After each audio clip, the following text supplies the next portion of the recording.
ketika kita mempelajari sesuatu yang baru, nah, ketika kita mempelajari sesuatu yang baru, seringkali dimulai dengan hal yang sederhana. Apa definisi makna dari sesuatu yang kita pelajari tersebut?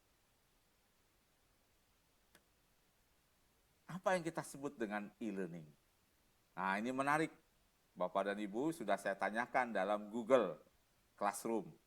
Dan dari jawaban ibu-ibu semua itu, ya. Nah, coba sekarang kita cek dulu apa kata Bapak dan Ibu ketika saya bertanya apa yang dimaksud dengan e-learning tersebut. Oke, kita perhatikan. Oke, bagus. Ternyata Bapak dan Ibu sudah sangat menguasai ya apa makna dari e-learning tersebut. Nah, saya akan tambahkan di sini, hanya menambahkan yang dituliskan di dalam buku FAO, e-learning can be defined as the use of computer and internet technologies to deliver a broad array of solutions to enable learning and improve performance.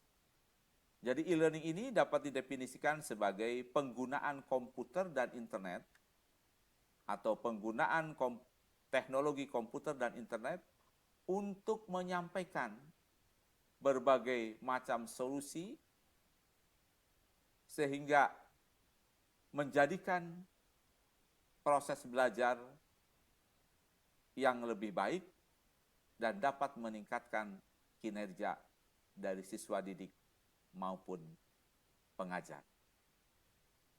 Nah, ini definisi yang simple dari e-learning. Tentu banyak definisi lainnya, tetapi pada intinya adalah dua kata kunci tadi, penggunaan komputer dan internet. Nanti kita akan bahas berikutnya lagi, bukan hanya komputer dan internet, tetapi kita juga memanfaatkan apa yang disebut dengan tools dalam kuliah e-learning. Baik, kita lanjutkan dengan poin pertama. Mengapa kita mengembangkan e-learning? Alasan kita mengembangkan e-learning. Yang pertama, ketika masyarakat yang akan kita ajar, yang akan kita latih, itu tersebar berjauhan, secara geografis berjauhan. Dan kita sebagai pengajar memiliki waktu dan sumber daya yang terbatas untuk melakukan perjalanan. Yang kedua, kita juga melihat hambatan dari peserta didik atau masyarakat yang akan mengikuti pelatihan atau pengajaran. Mereka mungkin sibuk dengan pekerjaan mereka, kehidupan keluarga mereka, yang menyebabkan mereka tidak dapat mengikuti kuliah pada waktu yang telah kita tentukan dengan jadwal yang sudah ditetapkan. Nah, alasan yang ketiga, kenapa? Peserta didik atau masyarakat yang akan kita latih berada di wilayah konflik atau wilayah yang tidak aman, sehingga mereka memiliki keterbatasan mobilitas dengan alasan keamanan. Yang berikutnya, seringkali peserta didik, peserta pelatihan, dia mungkin memiliki hambatan untuk mengikuti kegiatan pelatihan atau pengajaran di dalam kelas karena alasan budaya, mungkin alasan keyakinan, dan alasan lainnya.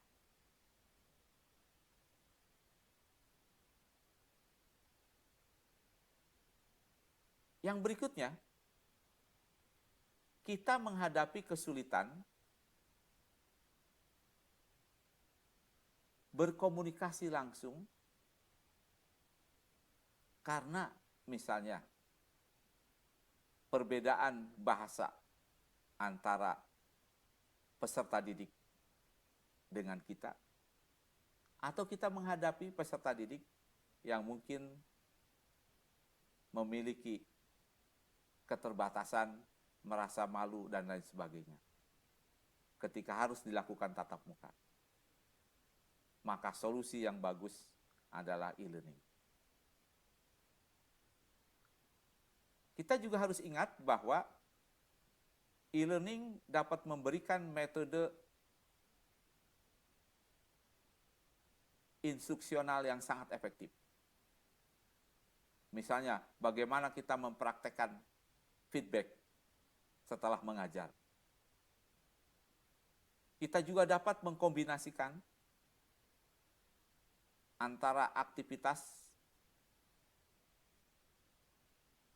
menggabungkan antara kegiatan dengan self-paced study, yaitu studi mandiri, belajar mandiri.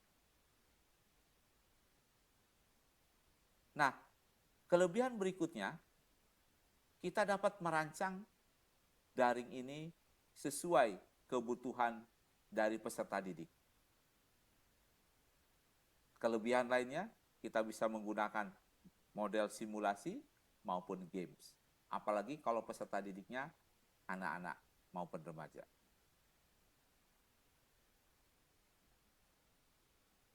Yang berikutnya, dengan e-learning ini, setiap pembelajar, setiap peserta didik akan menerima sebuah proses